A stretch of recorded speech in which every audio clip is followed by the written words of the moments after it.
ಬೊಮ್ಮಾಯಿ ಸರ್ಕಾರಕ್ಕೆ ಸರ್ಕಾರಿ ಟೆನ್ಷನ್ ನಾಳೆಯಿಂದ ಪೆನ್ ಡೌನ್ ಆಗೇ ಬಿಡುತ್ತಾ 7ನೇ ವೇತನ ಆಯೋಗ ಸರ್ಕಾರಕ್ಕೆ ಬಿಸಿ ತುಪ್ಪ ಇದು ಸರ್ಕಾರಿ ಟೆನ್ಷನ್ ಸ್ಟೋರಿ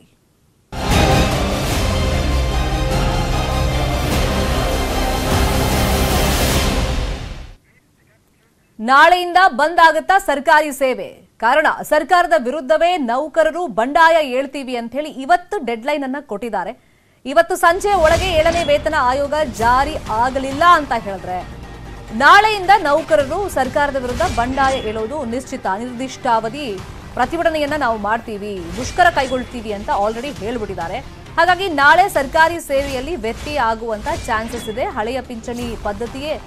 ಜಾರಿಯಲ್ಲಿ ಇರಬೇಕು ಅಂತ ಹೇಳಿ ನೌಕರರು ಒತ್ತಾಯವನ್ನು ಮಾಡಿದ್ದಾರೆ ಸುಮಾರು 6 ಲಕ್ಷ ಉದ್ಯೋಗಿಗಳು ಪ್ರತಿಭಟನೆಗೆ ನಿರ್ಧಾರವನ್ನ ಮಾಡಿಕೊಂಡಿದ್ದಾರೆ ಇದರಿಂದ ಜನಸಾಮಾನ್ಯರಿಗೂ ಅಫ್ಕೋರ್ಸ್ ಸಮಸ್ಯೆ ಇಲ್ಲಿ ಆಗೇ ಆಗುತ್ತೆ ಇಲ್ಲ ಅಂತಲ್ಲ ವಿಧಾನಸೌಧದ ಎಲ್ಲ ಕಚೇರಿಗಳು ಬಂದಾಗುತ್ತೆ ಸಚಿವಾಲಯದ ಕಚೇರಿಗಳು ಬಂದಾಗುತ್ತೆ ಬಿಬಿಎಂಪಿ ಕೇಂದ್ರ ಕಚೇರಿ ಬಂದಾಗುತ್ತೆ ತಾಲೂಕು ಕಚೇರಿ ಜಿಲ್ಲಾ ಕಚೇರಿ ಜಿಲ್ಲಾಧಿಕಾರಿ ಕಚೇರಿ ಗ್ರಾಮ ಪಂಚಾಯಿತಿ ಸರ್ಕಾರಿ ಶಾಲೆಗಳು ಸರ್ಕಾರಿ ಆಸ್ಪತ್ರೆ ಪ್ರಾಥಮಿಕ ಆರೋಗ್ಯ ಕೇಂದ್ರ ಪುರಸಭೆ ಸರ್ಕಾರಿ ಹಾಸ್ಟೆಲ್ಗಳು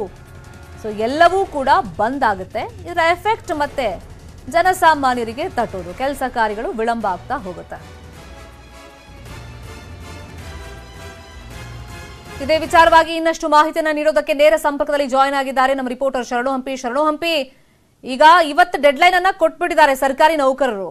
ಮತ್ತೆ ಸರ್ಕಾರ ನಾವು ಸ್ಪಂದಿಸ್ತೀವಿ ಅಂತ ಹೇಳ್ತಾ ಇದ್ರು ಕೂಡ ಆ ಬೇಡಿಕೆ ಈಡೇರಿಸೋ ನಿಟ್ಟಿನಲ್ಲಿ ಏನು ಭರವಸೆಗಳು ಅಥವಾ ಲಿಖಿತ ರೂಪದಲ್ಲಿ ಏನು ಕೊಟ್ಟಿಲ್ಲ ಇದುವರೆಗೂ ಅಫಿಷಿಯಲ್ ಆಗಿ ಹಾಗಾಗಿ ಸರ್ಕಾರಿ ನೌಕರರ ಈ ಮುಷ್ಕರದಿಂದಾಗಿ ಅದರ ಎಫೆಕ್ಟ್ ಜನಸಾಮಾನ್ಯರಿಗೆ ಯಾವ ರೀತಿ ತಟ್ಟುತ್ತೆ ಸರ್ಕಾರ ಏನಾದ್ರು ಡಿಸಿಷನ್ ತಗೊಳ್ಳೋ ಚಾನ್ಸಸ್ ಇದೆಯಾ ಸಂಜೆ ಒಳಗೆ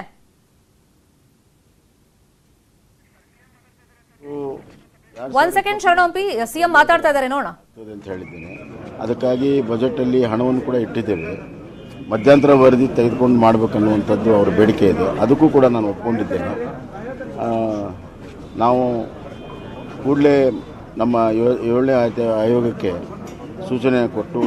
ಮಧ್ಯಂತರ ವರದಿಯನ್ನು ತಂದು ಅನುಷ್ಠಾನ ಮಾಡೋದಕ್ಕೆ ನಾವು ಸಿದ್ಧರಿದ್ದೇವೆ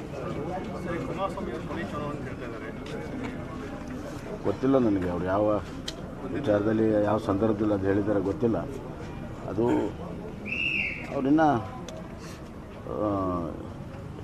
ಹಂತ ನಿವೃತ್ತಿ ಆಗೋ ವಯಸ್ಸಿಲ್ಲ ಅವ್ರು ಭಾಳ ಓಕೆ ಈಗ ಸಿಎಂ ಮಾತಾಡ್ತಾ ಹೇಳ್ತಾ ಇದ್ರು ಸುಧಾಕರ್ ರಾವ್ ವರದಿ ಸರ್ಕಾರದ ಕೈ ಸೇರಿಲ್ಲ ಮಧ್ಯಂತರ ವರದಿಯನ್ನ ತರಿಸಿಕೊಂಡು ಅದರ ಅನುಷ್ಠಾನಕ್ಕೆ ನಾವು ಈಗ ಕ್ರಮ ಕೈಗೊಳ್ತೀವಿ ಹಣಕಾಸು ಎಷ್ಟಿದೆ ಅಂತ ಪರಿಶೀಲನೆ ಮಾಡಬೇಕು ಅಂತೆಲ್ಲ ಹಿಂದೆ ಹೇಳ್ತಾ ಇದ್ರು ಈ ಕ್ರಮ ಕೈಗೊಳ್ತೀವಿ ಅಂತ ಹೇಳ್ತಾ ಇದ್ದಾರೆ ಇದ್ರ ಬಗ್ಗೆ ಇನ್ಫಾರ್ಮೇಶನ್ ಕೊಡೋದಕ್ಕೆ ನೇರ ಸಂಪರ್ಕದಲ್ಲಿ ಜಾಯಿನ್ ಆಗಿದ್ರು ನಮ್ಮ ರಿಪೋರ್ಟರ್ ಶರಣು ಹಂಪಿ ಈಗ ಸುಧಾಕರ್ ರಾವ್ ವರದಿ ಸರ್ಕಾರದ ಕೈ ಸೇರಿಲ್ಲ ಅಂತ ಇಷ್ಟು ದಿನ ಹೇಳ್ತಾ ಇದ್ರು ಬಟ್ ಈಗ ಮಾತಾಡಿದಂತ ಸಿಎಂ ಮಧ್ಯಂತರ ವರದಿ ತರಿಸ್ಕೊಂಡು ಮುಂದಿನ ಕ್ರಮ ಏನಿದೆ ಅದನ್ನ ನಾವು ಕೈಗೊಳ್ತೀವಿ ಅಂತ ಹೇಳ್ತಾ ಇದ್ದಾರೆ ಅಂದ್ರೆ ಈ ಪ್ರಾಮಿಸ್ ಮೇಲೆ ಈಗ ಒಂದು ಭರವಸೆಯನ್ನ ಇಟ್ಕೊಳ್ಬಹುದಾ ಸರ್ಕಾರಿ ನೌಕರರು ಸೊ ಇದೇ ಮಾತುಗಳಿಂದ ಅವ್ರೇನು ಮುಷ್ಕರ ಹಿಂಪಡೆಯೋ ಸಾಧ್ಯತೆಗಳು ಎಷ್ಟು ಮಟ್ಟಿಗಿದೆ ಖಂಡಿತ ಶರ್ಮಿತಾ ಆ ರೀತಿಯಾದಂತ ಸಾಧ್ಯತೆಗಳು ಇಲ್ಲ ಯಾಕಂದ್ರೆ ಈ ಹಿಂದೆ ಸ್ವತಃ ಸಿಎಂ ಬಸವರಾಜ ಬೊಮ್ಮಾಯಿ ಅವರು ಕೂಡ ಸಾಕಷ್ಟು ಭರವಸೆ ನೀಡಿದ್ರು ಬಜೆಟ್ ಅಲ್ಲಿ ಮೀಸಲಿರಿಸ್ತೇನೆ ಮತ್ತು ಘೋಷಣೆ ಮಾಡ್ತೇನೆ ಕೂಡ ಅಂತಾನು ಹೇಳಿದ್ರು ಆದ್ರೆ ಇದಾವು ಕೂಡ ಘೋಷಣೆನೂ ಕೂಡ ಆಗ್ಲಿಲ್ಲ ದುಡ್ಡನ್ನ ಮೀಸಲು ಕೂಡ ಇಡ್ಲಿಲ್ಲ ಸೊ ಈ ಹಿನ್ನೆಲೆಯಲ್ಲಿ ಕೇವಲ ಭರವಸೆ ಕೊಟ್ರೆ ನಾವು ಮುಷ್ಕರದಿಂದ ಹಿಂಪಡೆಯೋದಿಲ್ಲ ಅಂತ ಹೇಳಿ ಈ ಹಿಂದೆ ಪದೇ ಪುನರುಚ್ಚಾರವನ್ನ ಮಾಡಿದ್ದಾರೆ ರಾಜ್ಯ ಸರ್ಕಾರಿ ನೌಕರರ ಅಧ್ಯಕ್ಷ ಷಡಕ್ಷರಿ ಸೊ ಈ ಮುಷ್ಕರ ಅನಿರ್ದಿಷ್ಟಾವಧಿ ಹೋರಾಟ ಏನಿದೆ ನಾಳೆಯಿಂದ ಮುಂದುವರಲಿದೆ ಇದರ ಎಫೆಕ್ಟ್ ಜನಸಾಮಾನ್ಯರಿಗೆ ಖಂಡಿತವಾಗಿಯೂ ಕೂಡ ತಟ್ಟುತ್ತೆ ಅದರಲ್ಲೂ ಕೂಡ ಬೆಂಗಳೂರು ಸೇರಿದಂತೆ ನಿಮಗೆ ಕಸ ವಿಲೇವಾರಿಗೂ ಕೂಡ ಕಸ ಸಂಗ್ರಹಣೆಗೂ ಕೂಡ ಬಹಳಷ್ಟು ರೀತಿಯಾದಂತಹ ತೊಂದರೆ ಆಗುತ್ತೆ ರಾಜ್ಯ ಸರ್ಕಾರದ ಒಟ್ಟು 36 ಇಲಾಖೆಗಳು ಬರ್ತವೆ ಆ ಎಲ್ಲ ಇಲಾಖೆಗಳಲ್ಲೂ ಕೂಡ ಇವತ್ತೇನಾದ್ರೂ ಕೆಲಸ ಮಾಡ್ಕೊಳ್ಳೋದಿದ್ರೆ ಜನಸಾಮಾನ್ಯರು ಸಾರ್ವಜನಿಕರು ಮಾಡ್ಕೊಳ್ಳೋದು ಬಹಳ ಒಳ್ಳೇದು ನಾಳೆಯಿಂದ ಅನಿರ್ದಿಷ್ಟಾವಧಿ ಇದೆ ಇದರಿಂದಾಗಿ ಸಾಕಷ್ಟು ತೊಂದರೆ ಆಗ್ತಾ ಇರೋದು ಮಕ್ಕಳಿಗೆ ಮಾರ್ಚ್ ತಿಂಗಳಿಂದ ಎಕ್ಸಾಮ್ಸ್ಗಳಿದಾವೆ 5ನೇ ತರಗತಿ ಮತ್ತು 8ನೇ ತರಗತಿ ಸೇರಿದಂತೆ PUC ಪರೀಕ್ಷೆಗಳು ಕೂಡ ನಡೀತಾ ಇದೆ ಸಾಕಷ್ಟು ತೊಂದರೆಗಳು ಆಗೋದಿದೆ ಸೊ ಜನಸಾಮಾನ್ಯರಿಗೆ ಸಾಧ್ಯ ಆದಷ್ಟು ಬೇಗ ಸರ್ಕಾರ ಈ ಸಮಸ್ಯೆಗಳನ್ನ ಕೇಳ್ತಾ ಇದೆ ಅಂದ್ರೆ ಅವರ ಬೇಡಿಕೆಗಳೇನಿದಾವೆ 7ನೇ ವೇತನ ಆಯೋಗ ಅದರಲ್ಲೂ ಕೂಡ 40% ಹೆಚ್ಚಳ ಮಾಡಬೇಕು ಜನವರಿ ತಿಂಗಳಿಂದನೇ ಅದು ಲಾಗು ಆಗಬೇಕು ಮತ್ತು ಹಳೆ ಪಿಂಚಣಿ ಯೋಜನೆ ಏನಿದೆ ಅದು ಅನುಷ್ಠಾನ ಆಗಬೇಕು ಅನ್ನುವಂತ ಎರಡೇ ಪ್ರಮುಖವಾದಂತ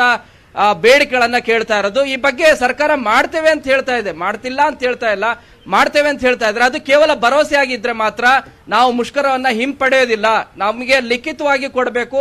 ಅನುಷ್ಠಾನವನ್ನ ಮಾಡಬೇಕು, ಘೋಷಣೆಯನ್ನ ಮಾಡಬೇಕು. ಸೊ ಆದೇಶವನ್ನ ಹೊರಡಿಸಿದ್ರೆ ಮಾತ್ರ ನಾವು ಅನಿರ್ದಿಷ್ಟ ಏನು ಹೋರಾಟವನ್ನ ನಾವು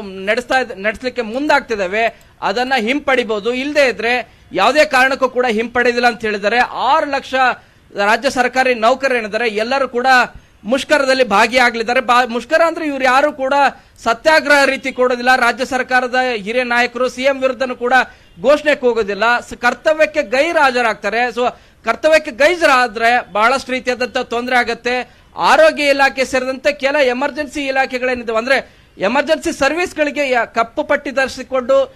ಸಿಬ್ಬಂದಿಗಳು ಕಾರ್ಯವನ್ನ ನಿರ್ವಹಿಸ್ತಾರೆ. ಆದ್ರೆ ಉಳಿದಂತ ಯಾವ ಸರ್ಕಾರಿ ಉದ್ಯೋಗಿ ಕೂಡ ಸಿಬ್ಬಂದಿನೂ ಕೂಡ ಕೆಲಸಕ್ಕೆ ಹಾಜರಾಗೋದಿಲ್ಲ. ಇದರ ನೇರ ಪರಿಣಾಮ ಜನಸಾಮಾನ್ಯರಿಗಾಗತ್ತೆ. ಈ ಎರಡರ ಮಧ್ಯೆ ಅಂದ್ರೆ ರಾಜ್ಯ ಸರ್ಕಾರ ಮತ್ತು ರಾಜ್ಯ ಸರ್ಕಾರಿ ನೌಕರರ ಮಧ್ಯೆ ನಡೀತಿರುವಂತ ಈ ಮುಸುಕಾಟ ಏನಿದೆ ಸಾಧ್ಯ ಆದಷ್ಟು ಬೇಗ ಬಗೆಹರಿಬೇಕು. ಜನಸಾಮಾನ್ಯರಿಗೆ ಅನುಕೂಲ ಆಗೋ ರೀತಿಯಾಗಿ ಮೊದಲಿಂದ ಹೇಗೆ ನಡೆದುಕೊಂಡು ಬರ್ತಾ ಇತ್ತು ಆ ರೀತಿ ನಡೆದುಕೊಂಡು ಬರಬೇಕು ಅನ್ನೋದು ಜನಸಾಮಾನ್ಯರ ಆಗ್ರಹ ಆಗಿದೆ. ಶರ್ಮಿತಾ, ಥ್ಯಾಂಕ್ ಯು ಶರಣಂ. ಈ ಕ್ಷಣದ ಅಪ್ಡೇಟ್ಸ್ಗೆ